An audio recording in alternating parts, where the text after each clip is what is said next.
ya, 1370 saka atau tahun 1448. Nah, 1448 ternyata Nisa ini adalah masa Prabu Istri Suhita. Prabu Istri Suhita sendiri itu diduga memang memerintah Majapahit antara tahun 1429 gitu ya, menggantikan Wikramawardhana, dan ditambah 7 itu 6, 1368. Jadi masa Raja Hayam Wuruk. Dan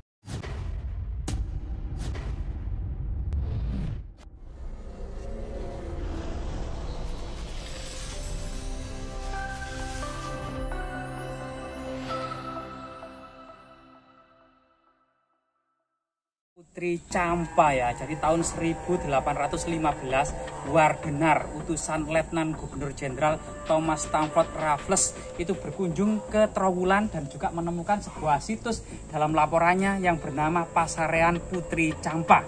Jadi lokasinya sangat luar biasa sekali, bak seperti istana dengan pohon-pohon raksasa gitu ya. Rahayu. Nah, ada beberapa pohon yang saat ini pohon apa mas? Pohon gayam. Pohon gayam ya. Jadi ini pohon gayam raksasa yang luar biasa sekali ya. Pohon tua, dan termasuk di sana itu pohon beringin ambulu ya. Nah ini luar biasa sekali. Nah jadi sebuah kompleks makam yang memang identik dengan sebuah cerita dan kisah serta legenda Putri Campa gitu ya, yang sangat menarik. Putri Campa inilah kemudian yang diduga kemudian bibih dari Raden Rahmat atau Sunan Ampel, ibu dari Sunan Ampel ya. Nah, ini luar biasa sekali. Jadi Raden Patah. Jadi ternyata dalam berita tradisi seperti Serat Kanda, Babat Tanah Jawi, Serat Sangkalimawana gitu ya, bahwasanya Putri Campa ini merupakan ibu dari Raden Patah, istri dari Brawijaya Kertabumi. Jadi ada sebenarnya dalam cerita legenda ternyata ada dua cerita sosok atau figur tentang Putri Campa ini. Ini sesuatu yang sangat menarik dan kita akan ulas satu persatu. Ini pohon gayam pohon gayam ini usianya sudah ratusan tahun, sudah ditanam sejak masa kerajaan Majapahit. Nah ini sesuatu yang sangat luar biasa sekali. Jadi pada waktu Wardenar datang ke sini itu juga melihat ya beberapa kemudian artefak yang sangat penting. Salah satunya adalah semacam ada nisan tertua yang ada di kompleks makam di Trowulan ini. Nah di sebelah kanan ini ada semacam nisan tertua gitu ya. Jadi di sebelah sana tidak banyak yang tahu karena kondisinya memang tertutup kain putih dan termasuk makam-makam yang sederhana. Dari kemungkinan makam adalah pejabat tinggi, bukan dari keluarga raja, karena memang dibedakan dengan Putri Campa yang memang dimuliakan dengan sebuah cungkup, kemudian yang ditinggikan, yang besar dan tinggi. Ini salah satu kemudian ketokohan ya pada waktu itu yang menjadi pertanda kedudukan dan kemuliaan seseorang yang pada masa kerajaan Majapahit. Jadi kita memasuki sebuah makam ya. Rahayu. Assalamualaikum ya alal kubur fa inna insyaallah bikum lahikun. Jadi salam kepada seluruh ahli kubur, dalam waktu dekat maupun lama kita juga akan menyusul. Nah disinilah kemudian kita akan menemukan dua buah nisan. Jadi ini diduga memang sebuah nisan kubur gitu ya, karena ada dua. Ini berbeda dengan altar, memang bentuknya seperti altar. Berbeda dengan prasasti, memang bentuknya seperti prasasti. Namun ada dua ya yang mirip gitu ya, dengan sebuah ujung seperti gunungan. Ya yang disinilah kemudian ini seperti kemudian bunga sedap malam yang selalu mekar abadi seakan-akan tidak pernah kering. Ini ada sebuah prasasti ya, atau penanda yang bisa terbaca dengan jelas ya teman-teman, ternyata gitu ya. Nuwun sewu Mbah, permisi Mbah, rahayu.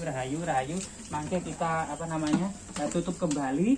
Jadi dan di sini ternyata itu ada sebuah angka tahun yang sangat tua sekali, karena terbaca 1290 saka. Jadi 090 1290 saka kalau dijadikan Masehi ditambah 78 menjadi 1358 ya. 1309 ditambah 7 itu 6.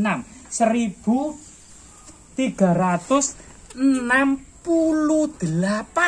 Jadi masa Raja Hayam Wuruk dan sekitar 3 tahun setelah mangkatnya Mahapati Gajah Mada. Karena kemudian Mahapati Gajah Mada sendiri mangkat tahun 1365. Sedangkan di sini kita akan mendapati seseorang almarhum yang dimakamkan, kemungkinan memang seorang muslim, itu angka tahunnya dalam nisannya itu atau maesan. Maesan dari bahasa Jawa memaesi ya, atau memberikan sebuah hiasan. Itu artinya tahun 1368 Masehi. Ada sesuatu yang sangat menarik dan sangat luar biasa sekali. Kita kembalikan ya, Mbak. Permisi Mbak, ya putunipun sowan. Rahayu, rahayu, rahayu, rahayu. Nah, tapi ini adalah bukti-bukti yang sangat historis, yang sangat menarik sebagai kemudian awal masuk dan berkembangnya Islam di Majapahit pada waktu di puncak kejayaan Majapahit seiring dengan semaraknya perdagangan. Bagaimana kemudian Trowulan ini banyak sekali didatangi ya para pedagang, banyak sekali dari Afrika, dari Eropa, dari Arab, dari Persia, dari India, dari Melayu dan dari Tiongkok. Mahuan mencatat sebagian besar dari mereka merupakan pedagang muslim, yang dari mereka lah kemudian diduga para petinggi kerajaan Majapahit, misalnya Pate, Tumenggung, Demung, Kanuruhan, Rangga, ini kemudian mulai bersinggungan dan mengenal dengan Islam dari para pedagang muslim ini. Coba kemudian kita ke kompleks makam utama ya, yang kemudian masyarakat mengenalnya dalam berita tradisi sebagai makam Putri Campa. Nah, dari dalam sejarah versi Bapak Tanah Jawi atau Serat Kada, ternyata Putri Campa ini ternyata ada 2 orang ya, entah Putri Campa yang merupakan bibi Raden Rahmat atau mungkin ibu dari Raden Patah. Nah ini, itu penguasa Demak ya. Nah, ini. Namun kemudian selain kemudian berita tradisi, secara artefaktual ternyata di nisan dari Putri Campa yang kemudian LC Charles Louis Damai, seorang epigraf Perancis yang datang ke sini tahun 1930-an, itu mengatakan tidak ada yang kemudian menafikan tentang kesejatian makam ini, yaitu makam irah kerajaan Majapahit. Coba ini ya. Jadi sampai saat ini gitu ya, makam yang sangat luar biasa sekali ini merupakan makam bagi keluarga raja-raja Majapahit. Di sini ada sebuah pohon yang sangat langka, namanya pohon nagasari atau nagasar ya. Yang ini apa namanya, bunganya berwarna putih gitu ya, yang kemudian berjatuhan dan harum semerbak gitu ya. Bahkan sebagian untuk pengobatan gitu. Itu bisa ini pohon nagasari atau nagasar atau naga kusuma atau naga puspa. Bahasa latinnya adalah Mesuaferea L. Nah, inilah kemudian pohon naga puspa tersebut ya. Bukan kemudian termasuk kemudian diduga pusaka Arya Kamandanu ya, bukan naga puspa ya. Nah ini. Jadi kita memasuki sebuah gundukan. Jadi Rahayu Mbak, permisi. Jadi di sini ada makam-makam tua ya, diduga era kerajaan Majapahit. Dan disinilah kemudian masyarakat yang ditinggikan, termasuk kemudian catatan-catatan para sejarawan Belanda maupun sejarawan Inggris pada waktu itu ya, bersama Thomas Stamford Raffles, itu mendata dan kesejatian makam ini memang tidak bisa dinafikan bahwasanya ini adalah makam diduga keluarga raja-raja Majapahit yang sudah memeluk Islam. Ini area ya, makam yang sangat suci. Coba kita sawan dulu. Rahayu, rahayu, rahayu. Pengwi lahing sekaring jagat bawana lahing sekaring kajang sekaring mayang. Jadi kita memasuki makam Putri Campa. Bismillahirrahmanirrahim. Fatihah.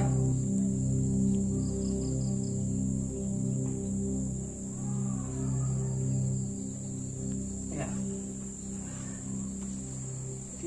Di sinilah kemudian salah satu prasasti, izin Mas ya. Jadi kita izin gitu ya untuk kemudian menunjukkan kepada masyarakat tentang sebuah sejarah, termasuk kemudian balutan kisah dan legendanya. Nah ini, dan di sini ada semacam prasasti yang menandakan atau tetenger, ya, tetenger atau prasasti. Mas bisa dibantu untuk membuka kain putih ini ya. Saya ketika apa? Oke, ini saya mungkin rahayu, rahayu, rahayu, rahayu. Sebagaimana kemudian nisan-nisan yang ada di Troloyo bentuknya adalah makara dengan kalamerga yang tersamar gitu ya, gunungan termasuk lambang Meru, dan di sini ada angka tahun juga yang terbaca 1370 Saka ya, 1370 Saka atau tahun 1448. Nah, 1448 ternyata nisan ini adalah masa Prabu Istri Suhita. Jadi Prabu Istri Suhita sendiri itu diduga memang memerintah Majapahit antara tahun 1429 gitu ya, menggantikan Wikramawardhana dan Kusumawardhani sampai kemudian 1448. Diduga ini juga ternyata di sini juga mirip dengan ya masa-masa kemudian mangkatnya Prabu Istri Suhita tahun 1370 Saka atau tahun 1448 Masehi. Jadi sesuatu yang sangat unik dan sangat menarik dalam sejarah peradaban Majapahit ya, penuh juga misteri dan lika-likunya, sehingga kemudian nisan ini diduga memang nisan ratu atau nisan Putri Campa dalam berita tradisi ya. Nah ini, jadi Putri Campa dalam berita tradisi kalau dihubungkan dengan artefak nisan ini yang angka tahunnya adalah 1448, ini masih kemudian bisa dihubungkan dengan bibi dari Raden Rahmat atau Sunan Ampel. Karena Sunan Ampel sendiri itu mulai kemudian datang ke Jawa dari Campa itu tahun 1421 ya. Konon dalam berita tradisi itu menggantikan ketika Maulana Malik Ibrahim atau Sunan Gresik itu mangkat. Maka datanglah kemudian Sunan Raden Rahmat atau Sunan Ampel ini ke bibinya, yaitu Darawati. Ini kemudian di Majapahit. Ini masih sesuai dengan tahun ini 1448. Karena kemudian Raden Rahmat sendiri atau Sunan Ampel mangkat itu tahun 1478 Masehi. Sedangkan berita tradisi yang lainnya, eksistensi Putri Campa yang berhubungan dengan ibu dari Raden Patah itu adalah tahun 1478. Jadi masa-masa akhir Majapahit yang diduga merupakan permaisuri dari Prabu Brawijaya Kertabumi. Ya, dalam berita Jawa Timur dikatakan bahwasanya suami dari Putri Campa ini yang merupakan ayah dari Raden Patah ini memang cuma menulis Prabu Brawijaya V saja. Ternyata Prabu Brawijaya V ini terungkap dalam berita Cirebon. Ada salah satu babat Cirebon yang mengatakan bahwasanya ayah dari Raden Patah adalah Brawijaya Kertabumi, sehingga kemudian berita para raton bahwasanya salah satu raja Majapahit terakhir yang bernama Breh Kertabumi ini ternyata tidak lain adalah Brawijaya V dalam berita tradisi Jawa Timur dan Brawijaya Kertabumi dalam berita Cirebon. Jadi ini kemudian ketiga sumber ini akan bisa kemudian disatukan gitu ya, antara para raton, babat Cirebon dengan kemudian babat Tanah Jawi atau Serat Kadaning Ringgit Purwa yang itu diduga berasal dari kemudian berita-berita Jawa Timur ya. Nah ini di sisi yang lain gitu yang sangat unik dan sangat menarik ya. Namun belum juga banyak yang mengungkap pembacaan sebuah prasasti bagian kepala dari Putri Campa ini ternyata ada sebuah prasasti teman-teman. Nah ini sangat luar biasa sekali. Jadi kita lihat ya kira-kiranya sebuah makam yang ditinggikan dari area sekitar ini benar-benar memiliki kedudukan yang tinggi dan mulia ya pada masa kerajaan Majapahit. Diduga memang L.C. Damai, Charles Louis Damai dalam bukunya tidak lain dan tidak bukan makam-makam di sini yang berciri Jawa ini menandakan yang dimakamkan bukan orang Arab, bukan orang India, bukan orang Persia, juga bukan orang Tiongkok, melainkan memang bangsawan Jawa itu sendiri ya. Atau kemudian kalau kemudian kita mengatakan bahwasanya Putri Campa itu asing, kita ingat bahwasanya dia Patesi yaitu Putri Singosari gitu ya. Itu pernah menikah dengan Raja Campa, sehingga kemudian Raja Campa itu sebenarnya tidak lain adalah para raja dan bangsawan Jawa juga yang merupakan pelabuhan transit gitu ya, dari kapal-kapal dari Jawa melalui Selat Malaka kemudian Semenanjung Malaya itu transit di Campa, sehingga kerajaan Campa di pesisir Campa Vietnam pada dahulu tidak lain dan tidak bukan adalah semacam koloni Jawa itu sendiri, karena banyak sekali putri-putri Raja Singosari termasuk Raja Majapahit itu yang menikah dengan Raja Campa, sehingga Putri Campa tidak lain juga bangsawan Jawa itu sendiri sebenarnya hakikatnya.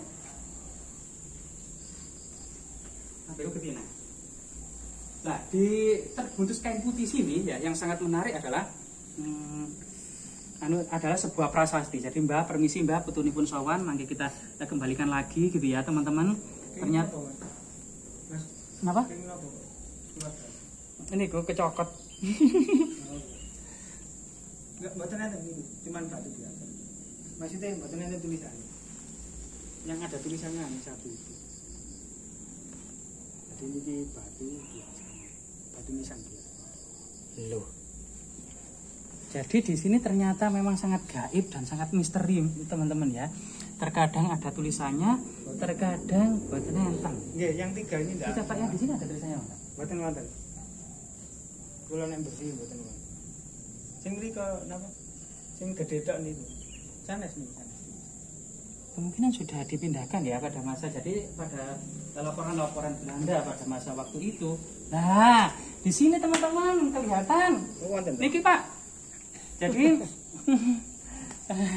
Jadi ini ada semacam prasasti yang kerowak gitu ya. Namun huruf Jawa kunonya dan aksara dan bahasa Jawa kunonya masih bisa dikenali. Namun memang disayangkan batu ini ternyata kerowak gitu ya. Nah, jadi ini ada prasasti. Bisa terlihat bagian bawah atau yang bagian terpendam ini masih terlihat tulisan-tulisan Jawa kunonya.